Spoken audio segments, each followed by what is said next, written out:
Before there was Adam, before a single human being took their first breath, this world wasn't empty.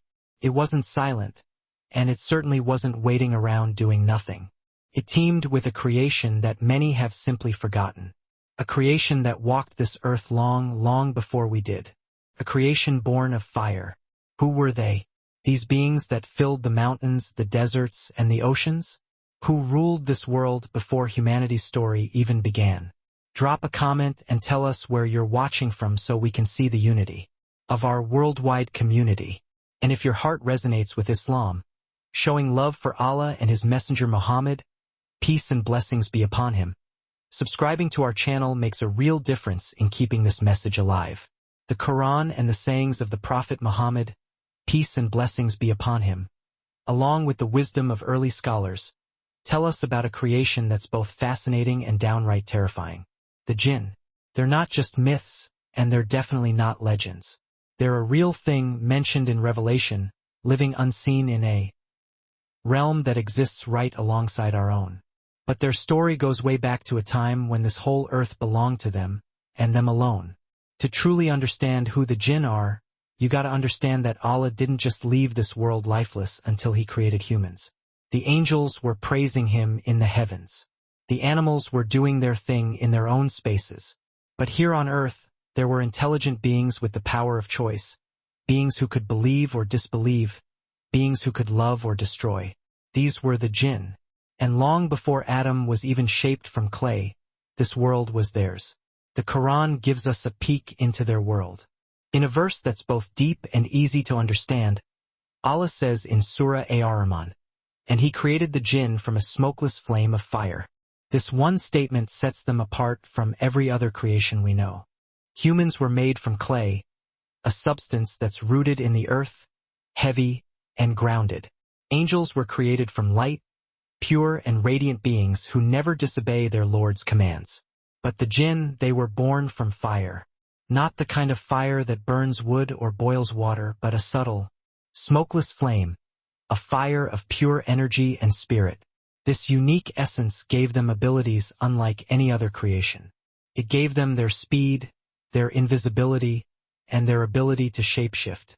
It also gave them their restless nature, their strength, and their deep longing for freedom. Just like humans carry the dust of the earth in our flesh and bones, the jinn carry the scorching essence of fire within their very being. The name jinn itself comes from the Arabic root jana, which means to hide, to conceal, to be veiled. They're a hidden creation, invisible to us. Yet they can see us. They move through the world all around us, but they remain hidden from our sight.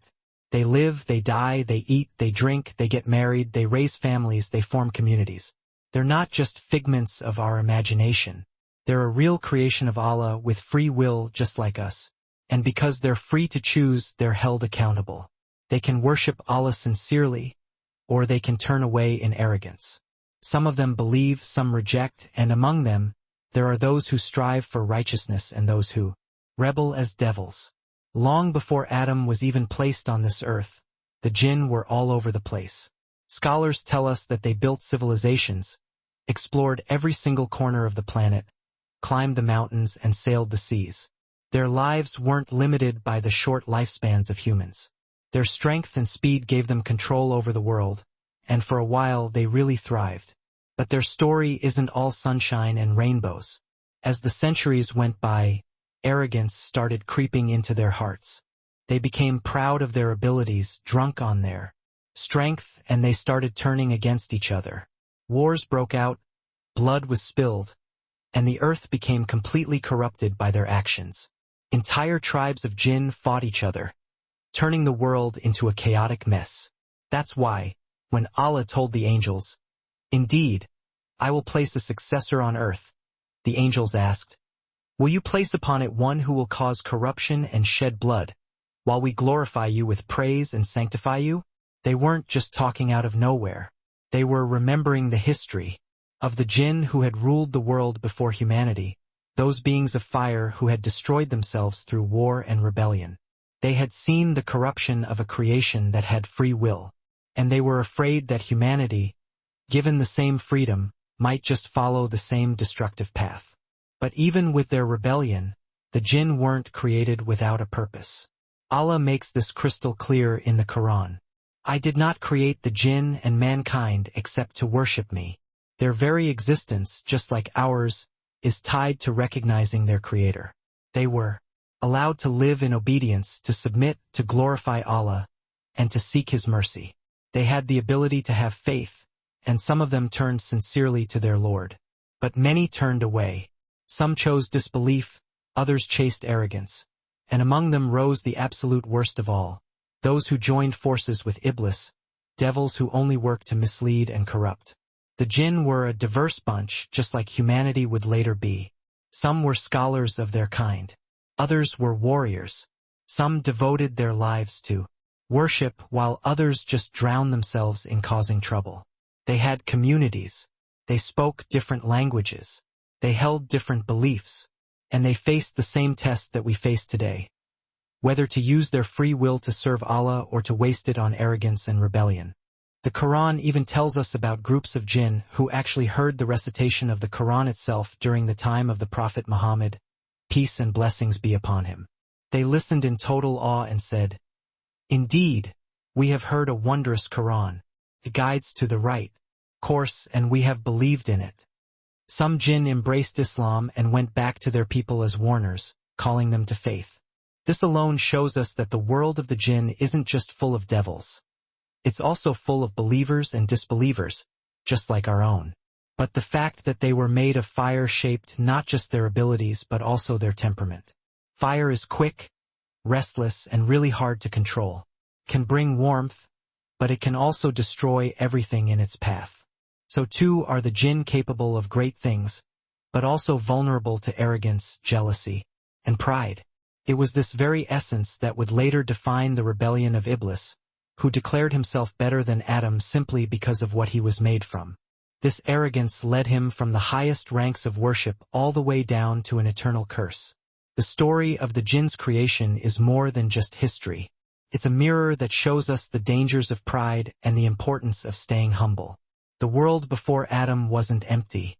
It was alive with fire and shadow, with beings of incredible strength and terrible potential. They walked the earth. They ruled it. They corrupted it. And they were judged for it. Their story explains why the angels hesitated when humanity arrived, why the command to bow to Adam was such a turning point, and why the lessons of the jinn are warnings meant for us. Their rebellion shows us what happens when arrogance wins out over submission, when power blinds the heart, and when creation forgets its creator. The story of the jinn didn't just stop at their creation, nor did it end with their simple existence on earth. After Allah created them from smokeless fire, they were given free will, the power to make choices, to believe or to reject, to live in peace or to spread corruption. Along with this gift came the responsibility of being tested. And the jinn, just like humanity would later experience, entered into the trial of life. In the beginning, they spread out across the vastness of the earth. They didn't live in silence, but in complex societies. They weren't just a small, scattered bunch of spirits drifting in the shadows. They were a living, thriving creation. Scholars tell us that they built communities much like humans would later build towns and cities. They raised families, developed different forms of organization, and explored every single part of the earth. They were rulers of mountains, dwellers of deserts, inhabitants of the oceans, and wanderers of forests. They had chiefs and leaders as well as tribes and clans. Their civilizations stretched all across the globe, from one end to the other. And for a long time they were the dominant beings on earth.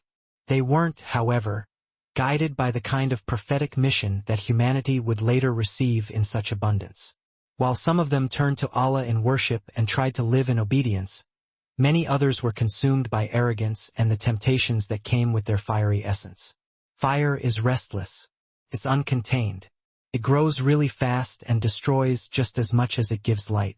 This was reflected in their personalities. Pride grew within them. Envy spread like wildfire. And before long, their societies descended into conflict. They fought wars, tribe against tribe, spilling blood and destroying each other's homes. The earth became a place of corruption and constant unrest. They had been given free will and the opportunity to worship. Yet so many of them misused this gift, filling the land with mischief and chaos. It was because of this corruption that the angels, when told by Allah that he would place a new creation on earth, questioned his decision. The Quran tells us about this in Surah Al-Baqarah, where the angels asked, "Will you place upon it one who will cause corruption and shed blood, while we glorify you with praise and sanctify you?" Their question wasn't a rebellion against Allah's command. The angels never disobey. It was more like an expression of what they had already witnessed with the jinn. They had seen how a creation with free will, given power over the earth, had destroyed peace and spread bloodshed. They wondered, would humanity do the same thing? Would Adam and his children just repeat the cycle of destruction that the jinn had already fallen into? Allah responded, "Indeed, I know that which you do not know."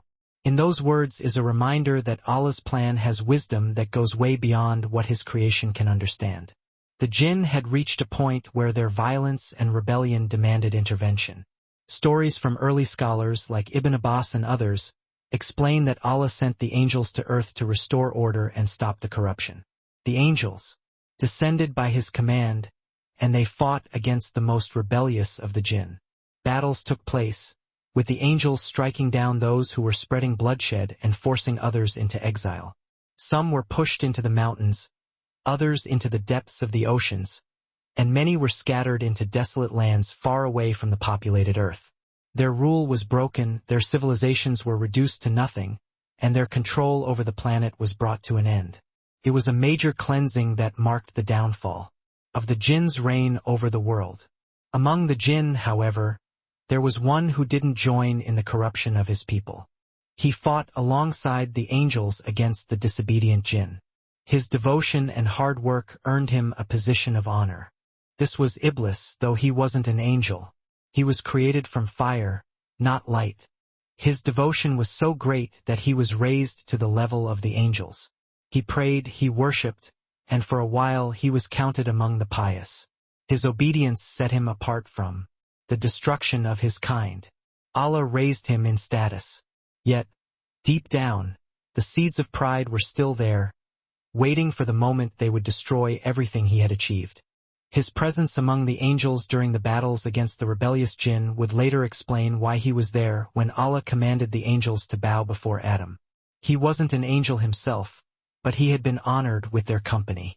The angelic war against the jinn stands as one of the most forgotten chapters of creation's history. It shows us that the earth has never been untouched or innocent. By the time Adam was created, the soil of the planet had already been soaked with the blood of battles. The mountains had already echoed with the cries of war, and the oceans had already hidden the exiles of the defeated jinn. The placement of Adam and his children on earth wasn't into a pure paradise. It was into a world that had already been a stage for conflict and rebellion. The responsibility of being Allah's Khalifa, his representative on earth, came with a huge weight to succeed where the jinn had failed. The cleansing of the earth by the angels wasn't the end of the jinn. It was just the end of their rule. They kept living hidden in remote places, scattered across the earth, dwelling in deserts, ruins, mountains, and seas. Some stayed rebellious and would later become allies of Iblis, while others turned to obedience and faith. But the world they once ruled would soon be given to a new creation, a creation of clay, weaker in body, but destined to receive prophets and guidance. That was the big difference between humanity and the jinn. Where the jinn had spread unchecked, humanity would be guided by messengers, scripture, and revelation. The struggle between obedience and rebellion would continue. But now, with the light of divine guidance lighting the way, this history also explains the wisdom behind the angels' question. They weren't doubting Allah's command. They were remembering what they had seen of the jinn. Their question came from the memory of corruption, and Allah's answer came from his knowledge of the future. Because within humanity would rise prophets, saints, and righteous believers who would uphold the worship of Allah and purify the earth with justice. Where the jinn had fallen into bloodshed, the children of Adam would carry the message of divine truth, even if many of them would also stray. That was the distinction. the balance that explained why humanity was chosen to inherit the earth after the fall of the jinn. The rise and fall of the jinn civilizations and the war that followed are a foundation for understanding. It teaches us that the world has always been a place of struggle between obedience and rebellion, between light and darkness. It reminds us that the responsibility we carry as the children of Adam isn't light or simple. We were given the earth after others had corrupted it, and we were chosen to bear the responsibility of living as servants of Allah in a world where even powerful beings before us had failed. The battles of the jinn and the angels, the pride of Iblis and his later rebellion, all serve as warnings. They're not just old stories of an unseen past. They're lessons that echo into our present. If a creation as strong and fast as the jinn could be brought down by arrogance, what about us, who are far weaker in body, but entrusted with the same free will? Iblis wasn't always the enemy of humanity. His name used to carry a lot of weight, because he had lived among the angels, raised high by his acts of worship. Unlike his fellow jinn who spread corruption all over the earth, Iblis turned against them and fought alongside the angels during the great battles that cleansed the world of rebellion. He wasn't an angel. Angels are made of light and never disobey. Iblis was made of fire and had free will inside him. Still, his devotion was so great, his effort so persistent, that he was brought into the company of the angels. He prayed with them, he obeyed Allah's commands, and he held a position that was unmatched by any of his kind. Scholars describe him as a devoted worshipper, spending long ages in obedience. It was because of this devotion that when the command was given to bow to Adam, he was right there with the angels. His presence there was a sign of honor, a reflection of how high he had risen. But it was also the moment when his hidden arrogance would come out. When Allah fashioned Adam from clay and breathed his spirit into him, he commanded the angels to bow down in respect to the new creation. It wasn't a bow of worship because none is worshipped but Allah. It was a bow of recognition, a declaration that Adam was chosen as the Khalifa on earth, the one entrusted with responsibility, knowledge, and guidance. The angels bowed, all of them, without a second thought, because they never disobey their Lord. But Iblis stood firm in defiance. His pride exploded, his arrogance took over, and he declared, "I am better than him. You created me from fire, and him from clay." Those words exposed the seed that had been hidden in his heart for a long time. For all his worship, for all his effort, he hadn't gotten rid of his arrogance. His devotion was just on the surface, but inside he was carrying the disease of pride. In that single moment, his entire history of obedience was wiped out. The position of honor he had been given was taken away. Allah kicked him out from the ranks of the angels and cursed him until the day of judgment. His fall was quick, his disgrace was eternal.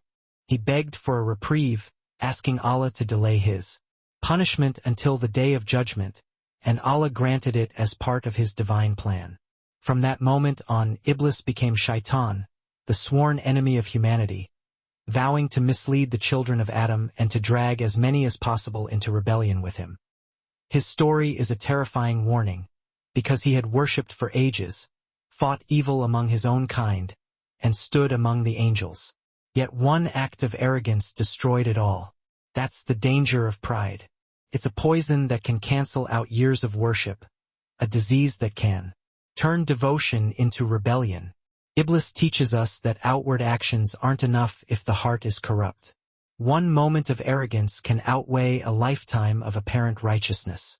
That's why humility is so important in faith. It's why the Quran constantly reminds humanity that everything we are and everything we have comes from Allah alone. The story of Iblis isn't just the story of the first rebellion against Adam. It's a mirror for every believer. It shows us that arrogance is the door through which faith collapses, and pride is the path that leads straight into the footsteps of Shaitan. The fall of Iblis also reveals the purpose of humanity's existence. The angels had wondered why another creation with free will was going to be placed on the earth when the jinn had already filled it with bloodshed. But Allah knew something they didn't. Humanity wouldn't just bring corruption. From the children of Adam would rise prophets, martyrs, and righteous servants who would uphold the truth. Where the jinn had failed, humanity would carry the trust with the guidance of revelation. Yet the story of Iblis is a reminder to Adam's children that the test is real. The world we were placed into was already stained with the rebellion of those before us. The struggle between obedience and disobedience, between humility and arrogance, had already started long before Adam walked the earth. We entered into an ongoing battle, inheriting both the responsibility and the danger. The lessons from the jinn's rebellion and Iblis's fall are deep.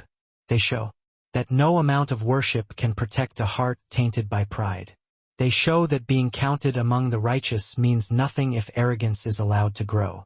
They show that Allah's wisdom in creating humanity wasn't just to repeat the mistakes of the jinn, but to provide a creation that could rise above pride, guided by prophets and scripture, even though many would also fall into the same traps.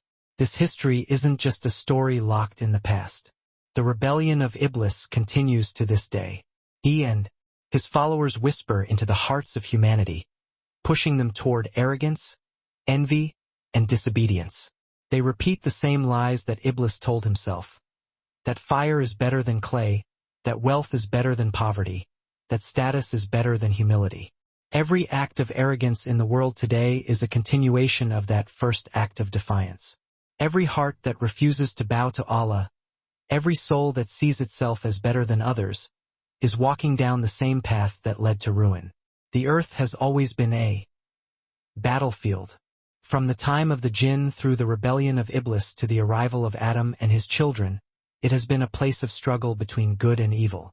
That's why Allah's trust in humanity is so heavy. We weren't created to just wander around. We were made to worship, to purify the earth with justice, and to uphold the truth where others had failed. The story of the jinn before us and the story of Iblis among them is a reminder of what happens when arrogance is chosen over humility. It warns us that the test of free will isn't something to be taken lightly.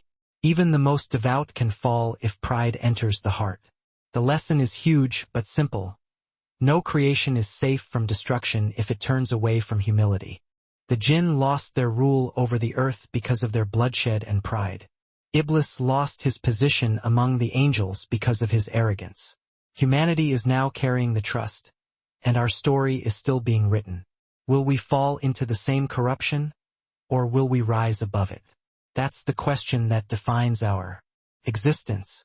The powers of the jinn are some of the most mysterious and awe-inspiring things about them.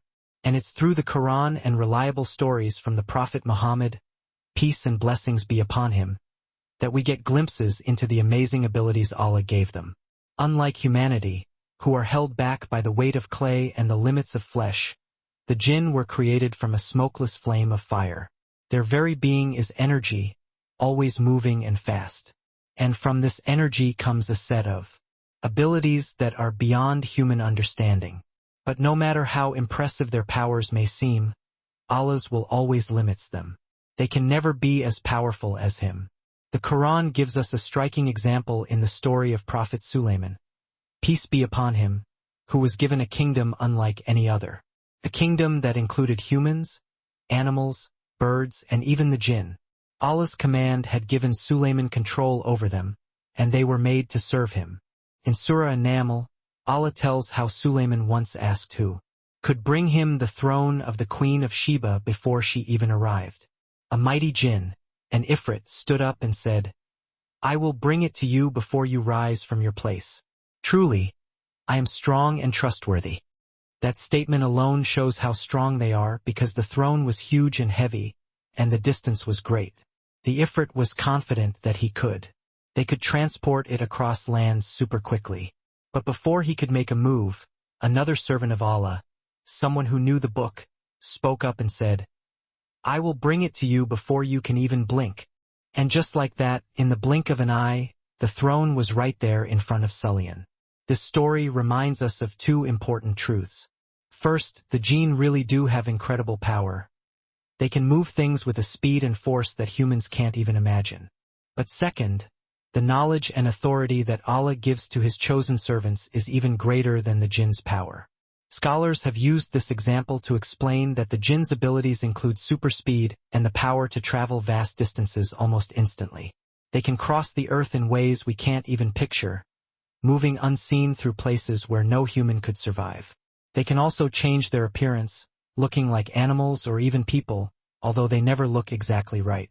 There are stories of some jinn showing up as black dogs, snakes, or shadowy figures.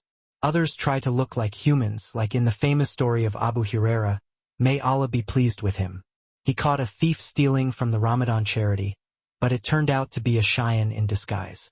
The Prophet, peace and blessings be upon him, confirmed this when he told Abu Huraira that even though the Shayan was a liar, he was telling the truth when he advised him to recite Ayat al-Kursi for protection. These stories show that jinn can walk among us in disguises we might not recognize, blending into the real world and looking solid. Another thing they can do is become invisible. This isn't about bending light or anything like that. It's just part of who they are. They live in a world that's parallel to ours, hidden on purpose, because Allah made them invisible to human eyes. The Quran reminds us in Surah Al-Araf that Shaitan and his tribe can see us from where we can't see them. This hiddenness gives them an edge when it comes to whispering and watching, and moving through the world without being noticed. But this invisibility is also a test, because it can make people fear them too much or try to find them. And either of those things can lead to trouble. One of the most dangerous things they can do is mess with our thoughts. The Prophet, peace and blessings be upon him, taught us that Shayan flows through us like blood. Their whispers touch our hearts, planting seeds of doubt, envy, pride, or despair. These whispers are sneaky, often hard to tell apart from our own thoughts, and that's what makes them so dangerous. They can't make anyone sin, but they can suggest, tempt, and try to trick us. Everyone feels this inner struggle, the pull towards obeying Allah and the whisper towards disobeying. This ability of the jinn is a big part of why humanity is tested. Their whispers are constant, but we can protect ourselves by remembering Allah and asking for His help. There are also times when, with Allah's permission, jinn can affect people more directly. The Quran describes people who charge interest as standing like someone driven mad by Shayan, which many scholars think is a reference to possession. While actual possession is rare and always limited, it is something that is real and acknowledged in our religion. The jinn, especially the rebellious ones, can enter a person's body and mess with their mind or cause them harm. But this never happens unless Allah allows it. Just like getting sick or facing a disaster can be a test, so can being afflicted by the jinn. It can be a test of our faith, patience, and trust in Allah. But even with all their strength, the jinn are still weak compared to Allah's power. They don't know everything, they don't live forever, and their abilities are limited by Allah's command. The Quran gives us a powerful example in the story of the death of Sulaiman. When he died while leaning on his staff, the jinn kept working under his orders, thinking he was still alive. They didn't know he was dead until a termite ate away at his staff and he fell down. That's when they realized the truth. Allah used this moment to show that the jinn don't know the unseen. They aren't all-knowing, and their powers don't go beyond what Allah allows. That's why we aren't supposed to seek knowledge or guidance from them. They can't see the future, and their claims are full of lies and half-truths. Their abilities might tempt some people to think the jinn are divine or something to be afraid of, but the truth is, they are just another creation, subject to the same ultimate power as we are. They might be fast, they might be strong, and they might whisper unseen, but they can't overpower a heart that is strong in faith. A believer who recites the Quran, remembers Allah, and prays regularly has a protection that no jinn can get through. The Prophet, peace and blessings be upon him, told us that reciting Ayat al-Kursi at night protects you from Shayan until morning, and that Surah al-Baqarah drives them away from a house. These protections are simple acts of devotion, but they shield us from beings that could otherwise scare us to death. The story of the powers of the jinn teaches us that we need to be balanced. On one hand, we need to recognize that they are real and have abilities that are far beyond our physical limits. On the other hand, we must never exaggerate their power or forget that Allah is greater than everything. Their world might be full of speed, invisibility, and shape-shifting, but our world is full of the light of revelation.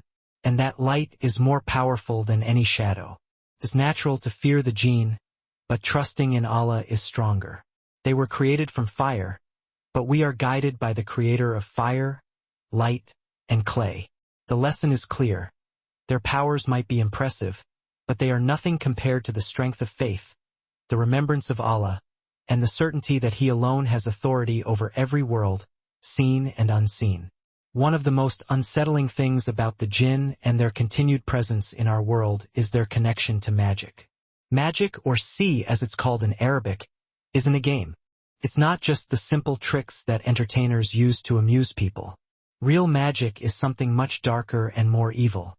It's a reality that's acknowledged in the Quran, talked about in authentic narrations, and recognized by scholars throughout history.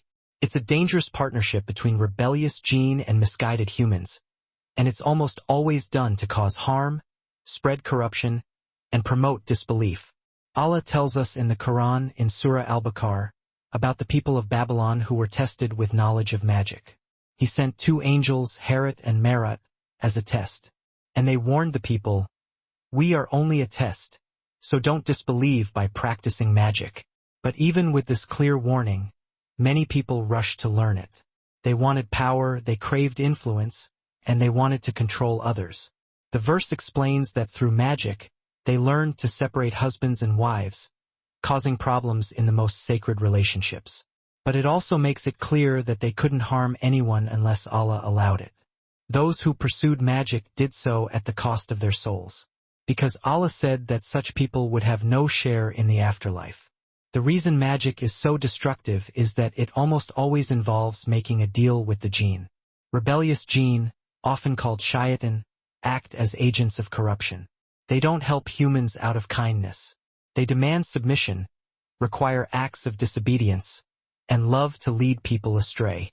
The human who seeks their help might think they are in control, but really the jinn are the ones in charge. They might require the magician to perform sacrifices, commit impure acts, insult or disrespect words of God, or engage in rituals of worship directed away from Allah. These are the prices they demand for their cooperation. And by doing these things, the human falls deeper and deeper into disbelief. So, magic becomes more than just an act of harm. It becomes a doorway to eternal destruction. The Prophet Muhammad, peace and blessings be upon him, made it clear that magic is one of the 7 destructive sins, the ones that ruin a person in this life and the next. He warned against sorcery, fortune-telling, and seeking help from the unseen. In the time before Islam, soothsayers and astrologers would often work with jinn to get bits of information. The jinn would go up to the lower heavens, listen in on the conversations of the angels, and then rush back to tell the soothsayer what they heard. But before they got to the soothsayer, they would mix that little bit of truth with a lot of lies. That's why fortune-tellers sometimes seemed accurate, but their accuracy was based on lies. But after the Quran was revealed, Allah protected the skies with shooting stars and burning flames. The jinn themselves described this in Surah Al-Jinn, saying, "We sought to reach the heaven, but we found it filled with stern guards and burning flames. And we used to sit there in positions for hearing, but whoever listens now will find a burning flame lying in wait for him." From that moment on, their access was cut off, and their ability to deceive with stolen truths was reduced. Even with this divine protection, many people still fall into the traps of magic. In every time period, there have been people who turn to jinn for wealth, power, love, or revenge. They look for shortcuts to get what they want, but by doing so, they sell their souls. There are many stories of people who thought they could control the jinn, ordering them to bring riches or harm their enemies, only to find themselves enslaved by the very beings they were trying to use. The jinn are masters of deception, and what they offer is always wrapped in lies. They promise wealth, but bring poverty. They promise healing, but bring torment. They promise love, but bring destruction. The human who partners with them ends up broken, abandoned, and cursed. Magic also shows up in many different forms. Some of it is meant to cause direct harm, making people sick or driving them crazy. Some of it is intended to separate people who love each other, creating hatred between spouses or families. Some of it is meant to attract, making people feel an unnatural attraction towards someone. Others seek knowledge of the unseen through divination, astrology, or so-called spirit communication, all of which are ways the jinn deceive people. In every case, the foundation is the same: rebellion against Allah and reliance on a creation that should never be trusted. The Quran warns us that those who by magic gain nothing but loss. They harm themselves more than anyone else, and their ultimate end is destruction. The Prophet, peace and blessings be upon him, didn't just warn us about the reality of magic. He also gave us guidance on how to protect ourselves. He taught us that reciting the Quran is a shield. Surah Al-Falaq and Surah An-Nas are powerful weapons against the forces of evil, revealed as protection against envy, whispers, and sorcery. Ayat al-Kursi protects the believer from shaitan, and Surah Al-Baqarah drives the jinn away from a home.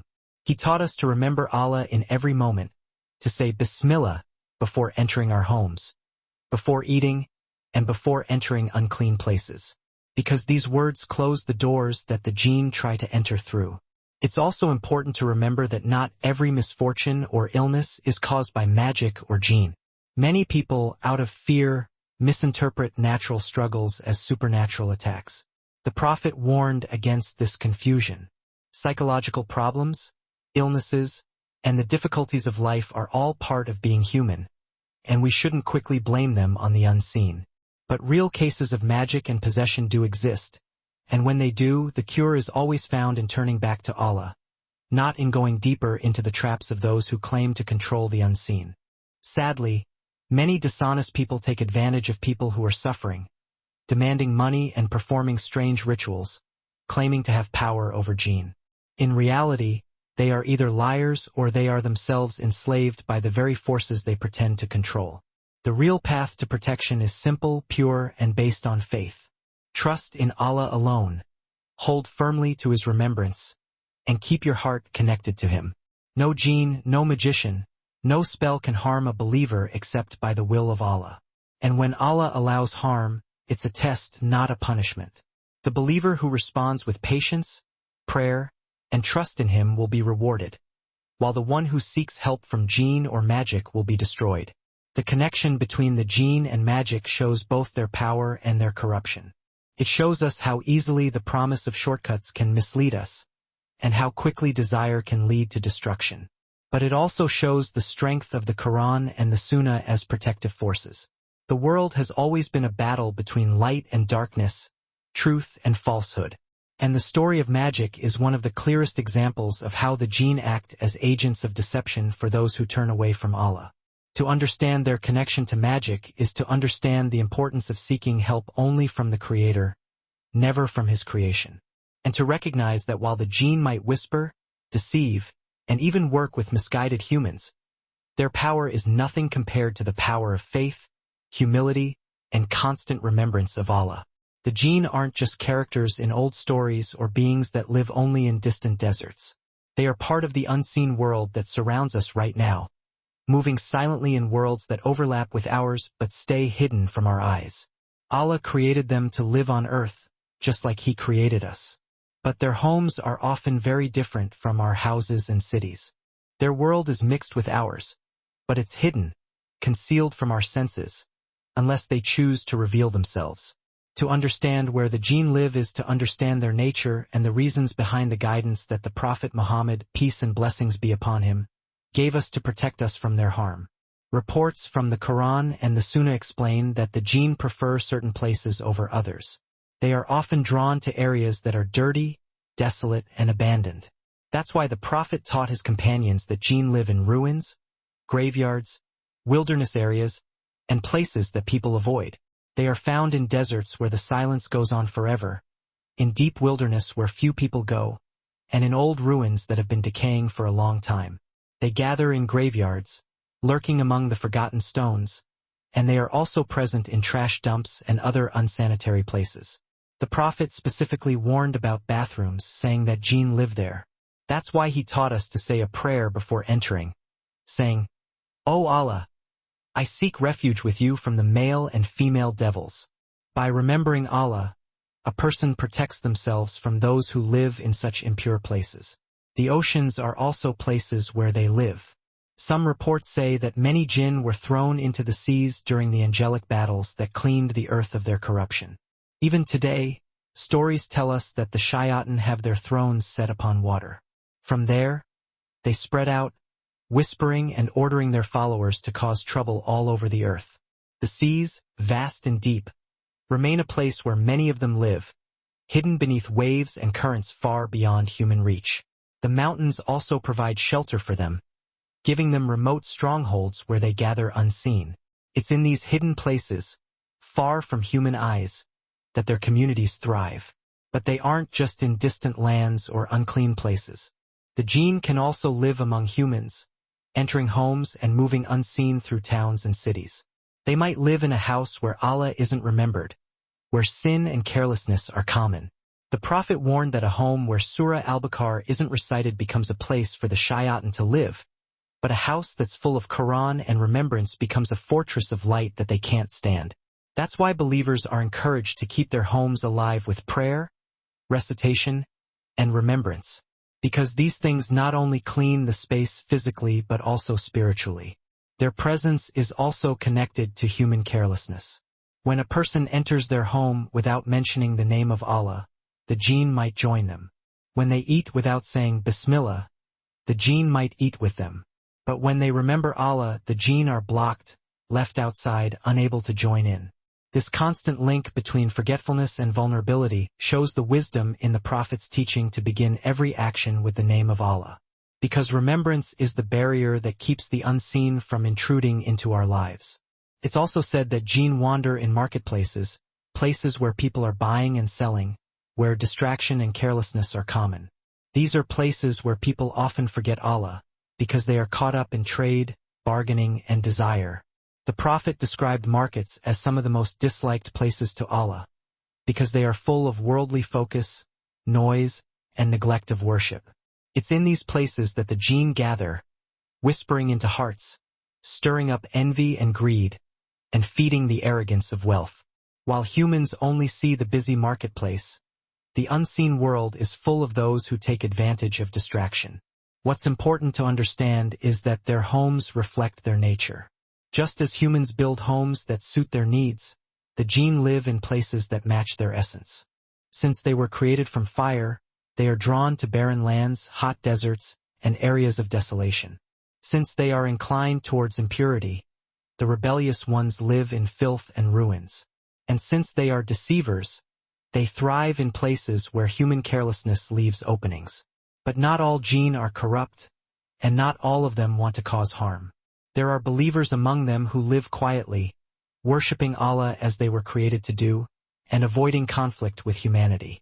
But the disbelievers among them, the shayatin, are relentless in trying to mislead us. The Quran itself confirms their hidden presence when Allah says in Surah Al-Araf, "Indeed, He and His tribe see you from where you do not see them." This verse reminds us that the unseen world isn't empty. They watch us, they know what we're doing, but we can't see them. Their invisibility is both their strength and their test, because it allows them to whisper unseen, but it also limits them. They can't do anything without permission from Allah, and they can't harm a believer who protects themselves with remembrance and faith. Understanding where the jinn live also helps explain the many protections that the Prophet gave us. He taught that a believer shouldn't spend time in desolate places without a good reason, especially at night, because these are places where jinn are numerous. He taught that before sleeping, we should recite Ayat al-Kursi, the last verses of Surah Al-Baqarah, and the two surahs of refuge, Al-Falaq and An-Nas, because these are shields against the unseen. He warned against being careless about cleanliness, because impurity attracts the jinn while purity drives them away. He instructed that homes shouldn't be left empty of remembrance, because an abandoned house becomes a place for the unseen to live. All of these teachings point back to the fact that while the jinn exist among us, we are never left unprotected. Their homes remind us of the unseen reality of our world. The graveyards remind us of death, and in them live those unseen who are also waiting for judgment. The ruins remind us that civilizations don't last forever, and in them linger the jinn who watch as human glory falls apart. The oceans remind us of how vast creation is, and in their depths live beings we can't see. The mountains remind us of majesty and endurance, and in their caverns and shadows, the jinn make their homes. Even in our own houses, if we leave them empty of faith, the jinn might find a place. But in every case, remembrance of Allah cleanses and protects, turning a home into a fortress of light.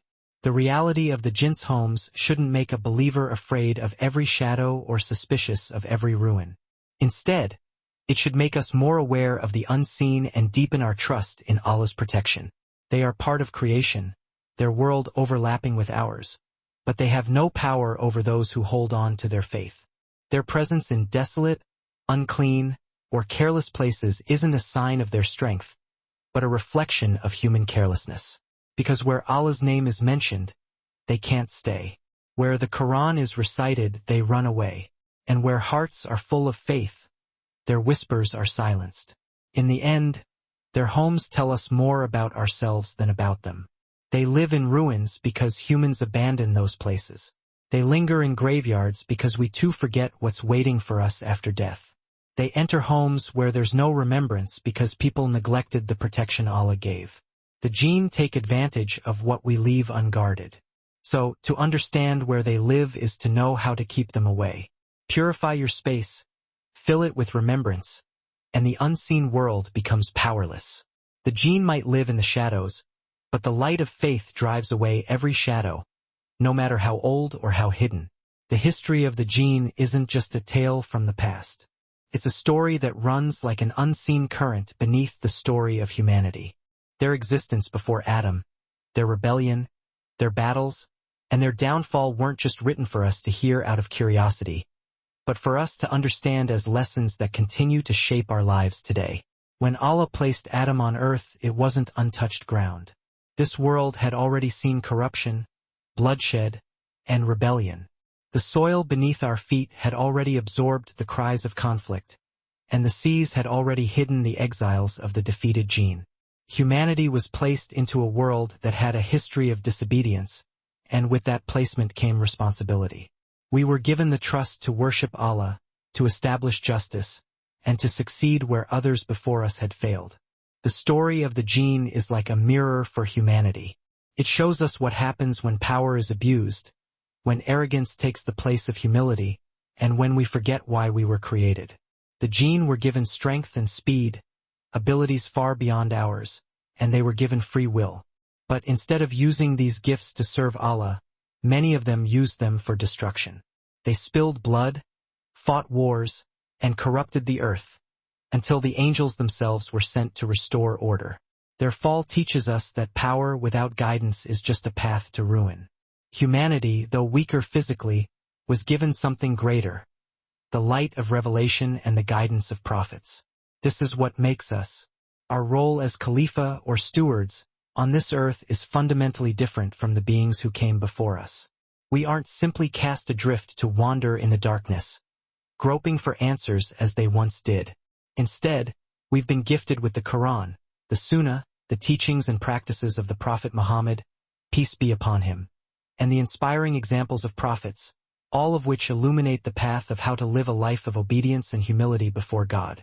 The downfall of Iblis, often called El-Hir, serves as a timeless and profound warning. He had ascended above his fellow jinn, worshipping Allah with such fervent devotion that he was elevated into the esteemed company of the angels. Yet, in a fleeting moment consumed by arrogance, he lost everything.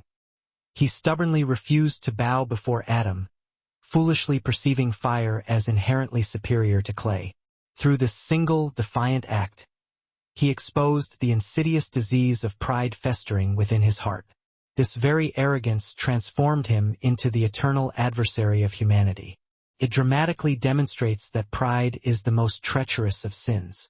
It has the devastating potential to erase a lifetime of sincere worship and cast a devoted servant of Allah into open rebellion. The lesson for us is unequivocally clear. Regardless of the frequency or intensity of our prayers, fasting, or striving in outward acts of devotion, if pride manages to take root within our hearts, it can irrevocably undo all of our sincere efforts. Humility is the indispensable shield of faith, and without it, a person can tragically fall from grace, just as Iblis did. The narrative of the jinn also unveils a profound truth concerning the enduring struggle between good and evil that permeates existence. This conflict didn't originate with humanity, and it won't conclude until the day of judgment arrives. The jinn corrupted the earth long before our arrival, and their widespread rebellion ultimately led to their calamitous downfall. Now, humanity treads the very same path, confronting the identical choices that they faced. Will we choose to fill the world with heartfelt worship, unwavering justice, and genuine humility? Or will we tragically repeat the grave mistakes of those who came before us, succumbing to arrogance, senseless bloodshed, and widespread corruption? Every generation of humanity answers this critical question through their actions. Nations rise and inevitably fall. Civilizations flourish for a time, only to crumble into dust. And within each and every story, we can clearly see a poignant reflection of the jinn's history. Pride invariably leads to destruction and ruin, while humility ultimately paves the way for salvation and redemption. Even at this very moment, the jinn exist among us in their hidden realm, unseen yet ever present. They are constantly watching, subtly whispering, and exerting their influence, but it's crucial to understand that they do not ultimately control us. Their presence serves as a constant reminder that the unseen world is undeniably real and that we are never truly alone in this earthly test. Some among them choose to believe in submitting to Allah and worshipping Him as they were originally created to do. However, others stubbornly disbelieve, aligning themselves with Iblis in his ongoing rebellion, becoming his loyal soldiers in the eternal battle to mislead humanity. Their seductive whispers are relentless, constantly attempting to lure humans toward pride, insatiable greed, corrosive envy, and crippling despair. But Allah, in His infinite mercy, has granted us a protection far stronger and more impenetrable than any of their deceitful schemes. A heart firmly anchored in unwavering faith cannot be easily swayed by their insidious whispers. A tongue constantly engaged in the remembrance of Allah cannot be silenced by their pervasive influence. And a home filled with the recitation of the Quran transforms into an impregnable fortress, effectively barring their entry. This profound truth explains why the Prophet Muhammad, peace and blessings be upon him, diligently taught us so many invaluable daily protections. He instructed us to begin every endeavor with the sacred name of Allah, to regularly recite the verses of the Quran, to seek refuge in Allah every morning and evening, and to fill our homes with sincere prayer and constant remembrance. These practices are not merely insignificant habits.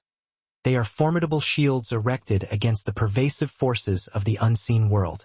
Every act of remembrance serves as a tangible barrier raised against the shayatin, devils. Every verse of the Quran that is recited becomes a radiant light, driving them far away. In this way, humanity is never truly left defenseless against the forces of evil. While we may be physically weaker than the jinn, we have been spiritually gifted with weapons of light that no creature of fire can ever withstand. The history of the jinn should not instill paralyzing fear within us.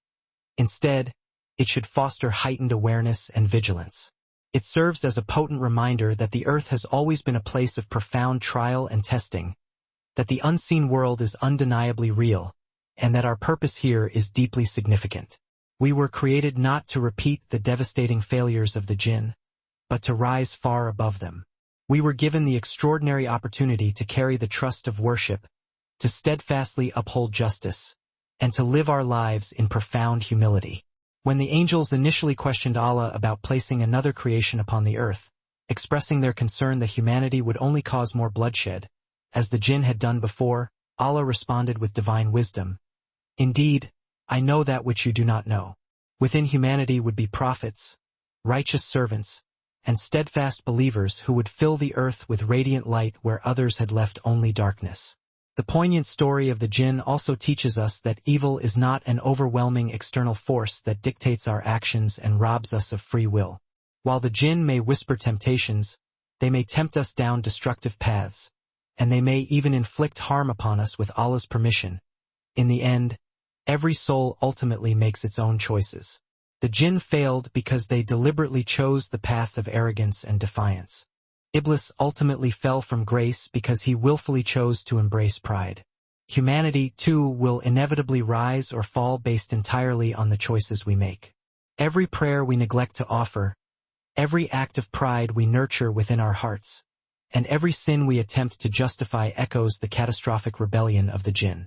Conversely, every act of humility we display, every moment we spend in remembrance of Allah, and every conscious choice we make to obey His divine commands directly reflects the profound wisdom of why humanity was created in the first place. As we thoughtfully reflect on their story, we should always remember that the world remains a crucial battleground between truth and falsehood. The jinn continue to live among us, unseen yet undeniably present, and the deceptive whispers of Iblis will persist until the final day. But the true believer is never truly helpless. Armed with unwavering faith, constant remembrance of Allah, and profound humility, we can rise far above their negative influence. We can successfully fulfill the sacred trust that was initially given to Adam. We can ultimately succeed where the jinn tragically failed. The Quran reminds us again and again that ultimate victory belongs not to those who are physically strongest or most powerful, but to those who remain steadfast and unwavering in their faith. Therefore, the story of the jinn before humanity is not simply a detached account about another creation. It is, in essence, a story about us. It is about our crucial place in the grand, divine plan. It serves as a dire warning of what inevitably happens when arrogance takes root within the heart, and a constant reminder of what becomes gloriously possible when humility prevails. The jinn had their chance to shape the world, and many of them tragically failed. Now we walk upon the very earth that they once ruled, carrying the immense trust that they so carelessly abandoned. The crucial question remains whether we will choose to follow their destructive path of ruin or instead rise with the radiant light of divine revelation. And the answer to this question lies within every prayer we sincerely offer, every sin we resolutely resist, and every single moment we consciously choose humility over pride. Their story is now finished, but ours is still being written each and every day. Heat, heat, music, music, music, heat, heat, music, music, music, music, heat, heat, music, music, heat, heat, music.